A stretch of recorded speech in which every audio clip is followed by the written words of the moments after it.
여러분 안녕하십니까? 일요일에도 열심히 여러분들께 소식을 전달해드리고 있는 크립토 토마토 인사를 드립니다. 오늘 날짜 2월 3일 암호화폐 관련 소식들 시작하도록 하겠습니다. 첫 번째 소식은 역시 이어지는 비트코인 하락장에 관한 소식인데, 비트코인이 지난 10년의 역사 속에서 가장 긴 하락장을 지속하고 있습니다. 2017년 12월 17일 사상 최고점이라고 볼 수 있는 19,764달러를 달성한 후에 현재 2019년 2월 2일까지 계속해서 411일 동안 연속으로 하락세를 보이고 있습니다. 첫 번째 하락장은 이제 93% 가까이 이렇게 하락이 왔었고 163일 동안 지속이 되었으며, 두 번째 하락장은 86%까지 이제 하락을 했었고 410일 동안 그 하락장이 지속이 되었습니다. 그리고 지금 현재 진행되고 있는 하락장은 411일을 갱신한 그런 상태입니다. 최저 하락치는 82% 하락이고요. 이렇기 때문에 지금 역사적으로 봤을 때 첫 번째는 93%, 두 번째는 86% 하락했는데 올해까지는 이제 이번 하락장은 82%밖에 아직 안 떨어졌죠. 그래서 제가 그 바닥이 아니다 라고 이렇게 말씀을 드리는 이유 중에 하나도 이것이라고 볼 수가 있겠습니다. 그래서 여기서 더 떨어질 수도 있습니다. 그 점을 이제 염두에 두시기를 바라고, 제 개인적인 생각으로는 떨굴 거라면은 진짜 확 한 번에 떨구고 이제 지금부터라도 올라갔으면 좋겠습니다.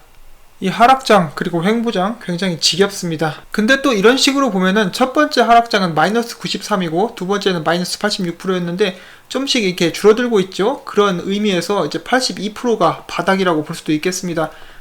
이거를 알 수 있는 사람이 없어요. 그래서 누가 알겠습니까? 항상 올라갈 수도 있고 내려갈 수도 있는데, 떨어질 거라면은 이제 곡소리 한번 거하게 내줄 테니까 빨리 떨구고, 아니라면은 이제 지금부터 빨리 바닥이라고 치고 올라갈 수 있으면 참 좋겠습니다.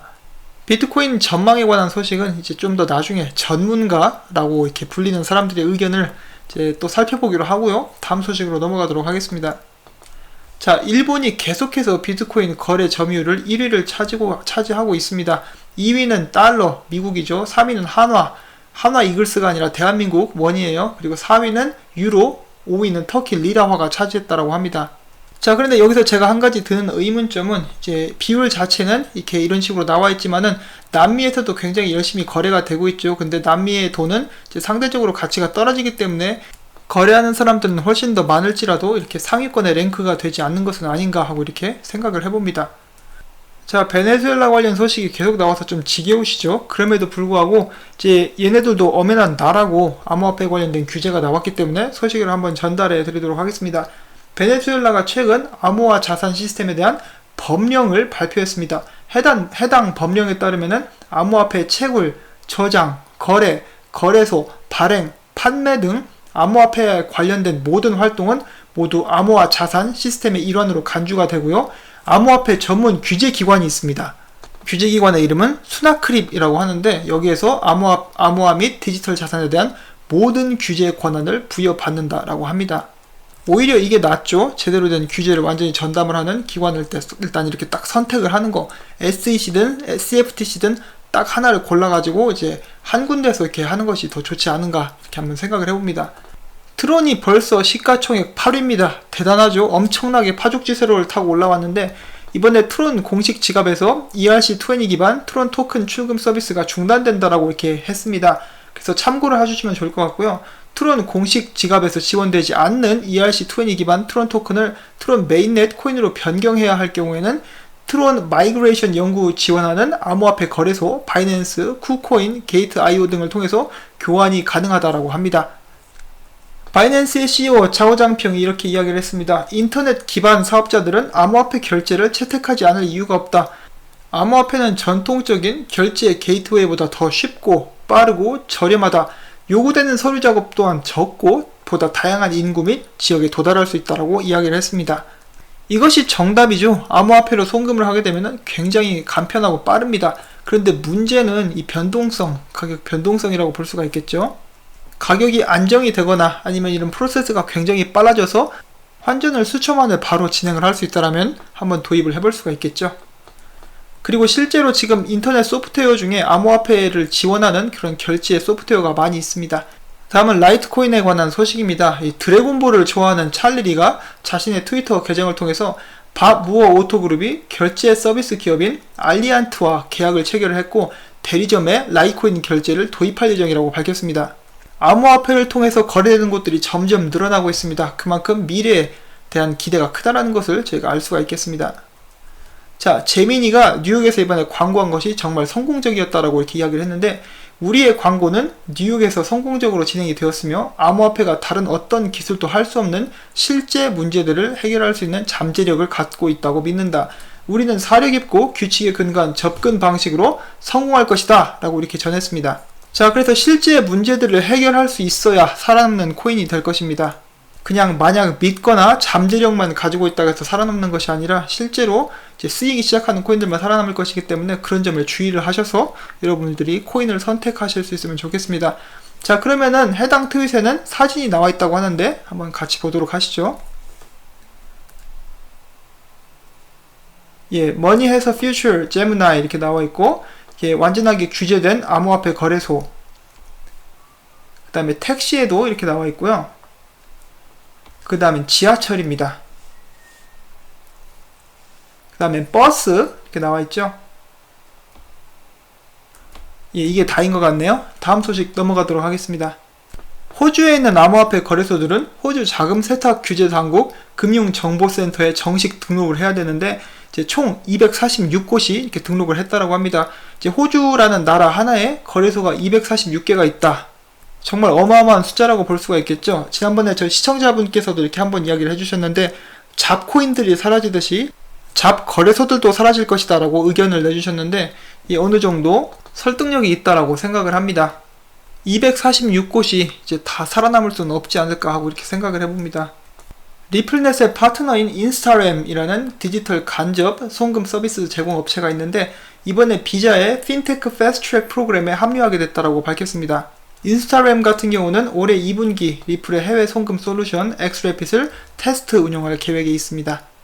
에이다의 창업자 찰스 호스킨슨이 이렇게 밝혔습니다. 에이다는 Proof of Stake 버전 3 암호화폐에서 발견된 여러 버그에 영향을 받지 않는다. 에이다 기술은 짱이다.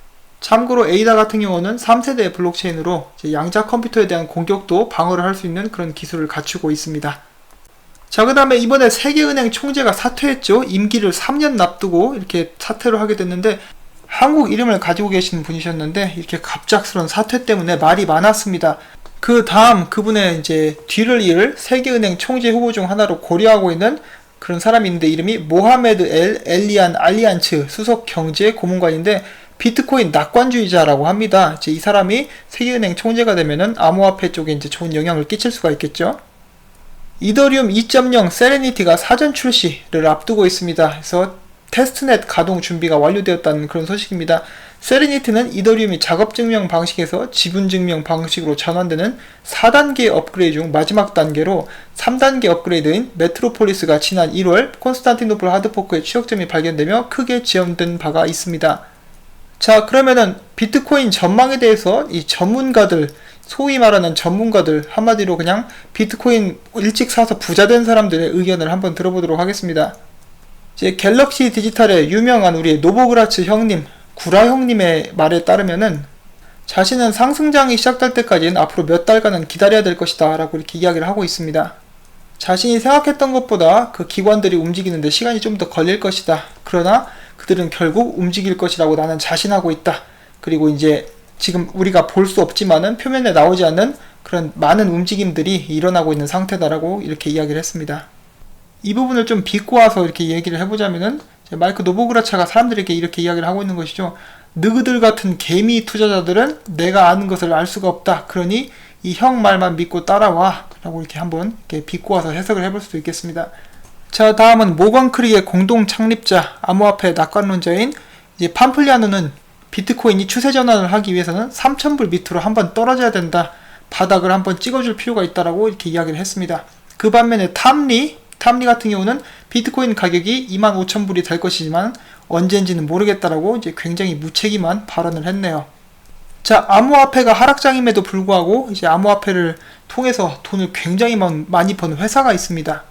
그들의 수익은 2018년에 2억 5천만 달러 정도가 됐다라고 하는데, 어떤 식으로 수익을 냈느냐? 암호화폐 시장에 일찍 들어와서 많은 양의 비트코인이나 암호화폐를 싸게 사는 사람들이 있죠. 이 사람들 같은 경우는 이제 자기가 이룬 부를 사용을 하고 싶은데 막 비싼 것도 사고 싶고, 그런데 이제 여러 가지 문제가 있다라고 합니다. 돈을 많이 바꿔야 되기 때문에 세금 문제도 있을 것이고 여러 가지 절차 그리고 사람들이 주목하는 것 그런 것들 때문에 굉장히 불편해하는데 그들을 돕기 위해서 생겨난 그 회사가 있으니 이름은 화이트 컴퍼니라고 합니다. 이 사람들은 이 비트코인이나 암호화폐를 가지고 있는 사람들 대신에 물건을 사줍니다. 여기 보시면은 되게 꽤 비싼 차, 애쉬톤 마틴이라고 되어 있는데 이런 차나 이제 비싼 시계 이런 것들을 대신해서 사서 그 사람들에게 전해주고 그 사람들은 그 대가로 암호화폐로 지불을 한다라고 합니다. 그래서 이렇게 아이디어를 잘 냈죠. 그래가지고 이 사람들은 어마어마한 수익을 냈다라고 합니다.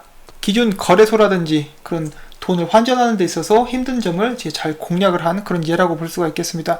그래서 이렇게 머리를 잘 쓰면은 이렇게 돈을 벌 수 있는 기회가 굉장히 많은 것 같아요. 특히 암호화폐 시장에서는 말이죠. 자, 다음은 굉장히 안타까운 소식을 한 가지 전달을 해드리도록 하겠습니다. 자, 캐나다에는 쿼드리카 CX라는 그런 거래소가 있습니다. 근데 이 거래소에 이제 콜드 스토리지에 1억 9천만 달러 상당의 암호화폐가 저장이 되어 있었습니다. 그리고 여기에 이제 접속할 수 있는 유일한 사람이 바로 이 쿼드리카 거래소의 창립자 CEO라고 볼 수가 있겠는데 문제는 이분께서 이제 2018년 12월 초에 인도에서 크론 디지즈로 사망을 하셨다라고 합니다. 그래서 이제 현실적으로 그 콜드 스토리지에 접속을 할 수 있는 사람이 아무도 없습니다. 그 묶여있는 암호화폐를 꺼낼 수 있는 능력을 가진 사람이 혹은 허가된 사람이 단 한 명도 남아있지가 않아요. 그래서 이 회사에서도 이제 그 법적인 절차를 밟아서 이분이 사용하시던 노트북을 써서 어떻게 해서든 그 개인 키를 풀어내려고 하는데 이제 여태까지 실패만 하고 있다고 합니다. 그렇게 해서 1억 9천만 달러 상당의 암호화폐가 평생 사라질 위기에 놓여 있고요. 이제 투자자들은 화가 나죠. 투자자들은 화가 나서 집단 소송을 준비하고 있는 등 이제 그런 움직임들이 보여지고 있습니다.